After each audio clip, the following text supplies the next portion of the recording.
안녕하세요, 엉클리고요. 지금 스테이블 코인이 대세다 이 정도가 아니죠. 각 나라의 정부가 그리고 글로벌 기업들이 경쟁적으로 스테이블 코인에 뛰어들고 있어요. 생존의 문제니까요. USDC 발행사 서클이 최근에 나스닥 상장하자마자 2배, 3배, 4배 미친듯이 오르고 있고, 미국 최대 은행 JP모건도 이미 JP모건 달러 상표 출원을 했는데요. 스테이블 코인 산업이 정말 무서운 속도로 확장 중이죠. 그래서 준비했고요. 스테이블 코인 섹터의 대장 코인 3종목, 온도코인, 에테나코인, 스카이코인 들고 왔어요. 무슨 프로젝트인지 설명드리고 투자할 가치가 있는지 얘기해 볼게요. 이 표에서 흥미로운 점은 지금은 크립토 네이티브 성격이 강한 코인일수록 역설적으로 시총이 낮은 음의 상관관계가 관찰되는데요. 저는 시간이 더 지나면 결국엔 이렇게 뒤집힐 거라고 봐요. 재단과 커뮤니티 중심으로 운영되는 프로젝트가 성장은 조금 느려도 도달할 수 있는 고점이 훨씬 높다고 보기 때문이고요. 먼저 크게 한번 훑어드릴게요. 시총하고 역사는 그냥 참고하시면 되고요. 발행 상품이 중요하죠. 에테나와 스카이는 USDT, USDC와 같은 달러 스테이블 코인 발행사인데요. 테더사의 USDT가 당연히 1등, 서클사의 USDC가 2등, 그 다음 3, 4등이 에테나의 USDE, 스카이의 USDS인데요. 둘이 엎치락뒤치락 하고 있어요. 주의할 점은 온도의 USDY는 달러 스테이블 코인이 아니에요. 요건 달러 토큰이 아니라 예금 토큰이고요. 1USDY가 1달러가 아니다. 이자가 붙기 때문에 USDY는 가격이 점점 올라가는 구조예요. 아니, 그러면 얘는 달러 스테이블 코인이 아닌데 왜 스테이블 코인 대장 종목이라고 하냐 반문할 수 있는데요. 지금 미국이 스테이블 코인을 밀어주는 건 스테이블 코인 발행사가 미국 채권을 사줘서 밀어주는 거거든요. 옆에 두 친구와 달리 온도는 담보자산으로 이더리움이 아니라 오직 채권만 담기 때문에 현 시점에선 오히려 더 수혜를 볼 수 있어서 집어넣었어요. 이제 하나씩 볼게요.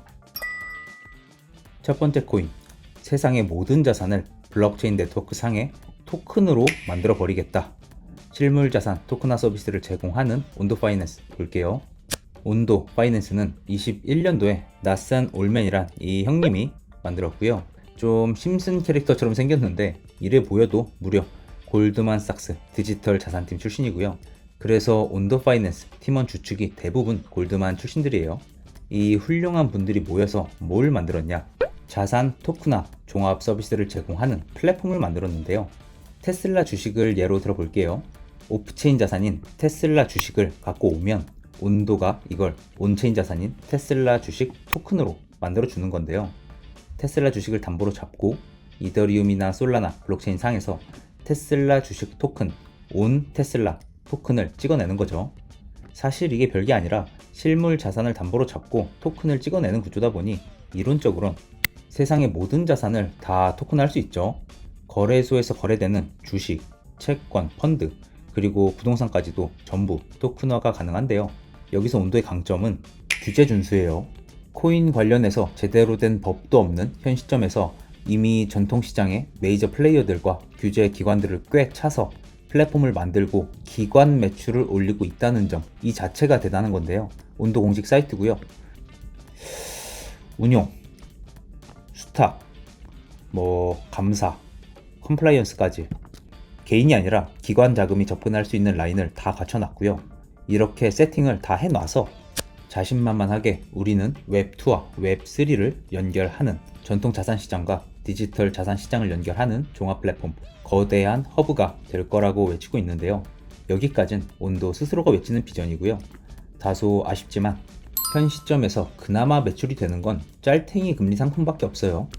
단기 예금 및 채권을 토큰화한 USDY 코인, 단기 채권 펀드를 토큰화한 OUSG 코인 두 개가 메인 상품인데요. 각각 TVL이 800밀리언 1조 원 정도 되고요.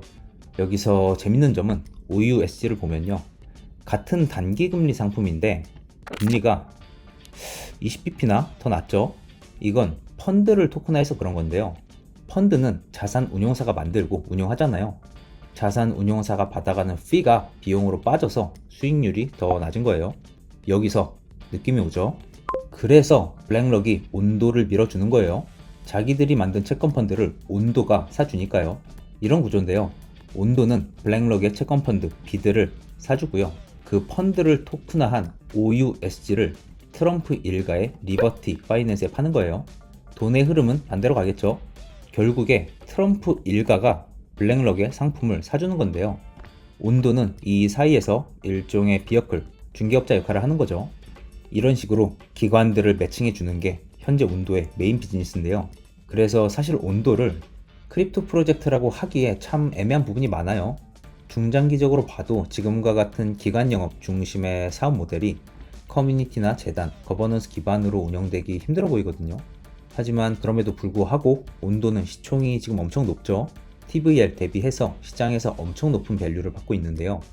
온도가 전통 자산시장 안에서 강한 네트워크를 갖고 있는 점을 시장이 높게 쳐주는 건데, 이게 진짜 맞는 평가인지 아니면 과거에 핫했던 대부분의 코인들처럼 그냥 초기에 유통량이 덜 풀려서 높은 시총을 일시적으로 유지하는 건진 시간이 지나야 알 수 있을 것 같다. 저는 온도가 계속 성장할 거라는 확신은 못하겠는데, 그래도 트럼프 임기 안에서는 시장에서 인기가 계속 많지 않을까 싶네요. 두 번째 코인, 달러 스테이블 코인 USDE 발행사 에테나 볼게요. 에테나는 세베루스라는 헤지펀드 출신의 가이영, 운동 잘하게 생긴 이 형님이 23년도에 만들었고요. 엄청 신생 프로젝트죠. 2년도 채 안 됐는데요. 그런데 이 짧은 시간에 엄청난 성과를 이뤘어요. 무려 2년 만에 스테이블 코인 전체 랭킹 3위, 4위권을 달성하는 쾌거를 이뤘는데요. 이 밑으로 거래소나 비자 같은 유명한 글로벌 기업들이 만든 스테이블 코인이 수두룩 빽빽이거든요. 그걸 다 제껴버린 거예요. 에테나의 USDE가 이렇게 빨리 성장할 수 있었던 이유는요. 심플한데요. 이자를 겁나 많이 줬어요. USDE를 예치하면 무려 19%. 이건 사실 추가 보상이 섞인 거고 실제로는 한 10% 되거든요. 그래도 엄청 높죠. 이런 고금리가 가능한 이유는 에테나는 USDE를 발행할 때 담보로 미국 국채가 아니라 이더리움을 담보로 잡기 때문인데요. 그러면 두 가지 질문을 할 수 있겠죠. 첫 번째, 이더리움은 가격 변동성이 엄청 큰데 이걸 어떻게 담보로 쓰냐? 두 번째, 이더리움 스테이킹 수익률이 해봤자 지금 3%인데 어떻게 10% 이자를 주냐? 에테나가 어떻게 이더리움을 가지고 담보 가치를 유지하면서 동시에 10% 수익률을 내냐면요. 바이낸스 가서 이더리움 1배 선물 숏을 치고 있어요. 진짜 별게 없죠. 이더리움 1억 브러치 들고 있으면 선물 거래소 가서 1억 브러치 숏을 치는 거예요. 해지를 한 거니까 자산 가치가 당연히 일정하게 유지되겠죠. 재밌는 점은 원래는 이렇게 자신의 포지션을 해지하려면 비용을 내야 되거든요. 그런데 이 크립토 시장은 투기 수요가 항상 있다 보니까 이더리움의 경우 숏 포지션이 대개 펀딩비를 받아요. 그게 연 환산해서 꽤 나오는데요. 7% 나와요. 여기에 이더리움 스테이킹 수익률 3% 더 해서 10%가 찍히는 건데요. 미국 단기금리가 지금 4%니까 훨씬 매력적이긴 한데 뭐 당연한 얘기지만 이건 지속 가능한 구조는 아니죠. 이 10%는 이자 지급이라기보다는 수익을 분배해 주는 거죠. 그래서 에테나 랩스는 사실상 롱숏 헤지펀드예요. 다만 그 운용 수익을 시장에 환원함으로써 본인들이 발행하는 스테이블코인 USDE의 수요를 끌어올리는 거죠.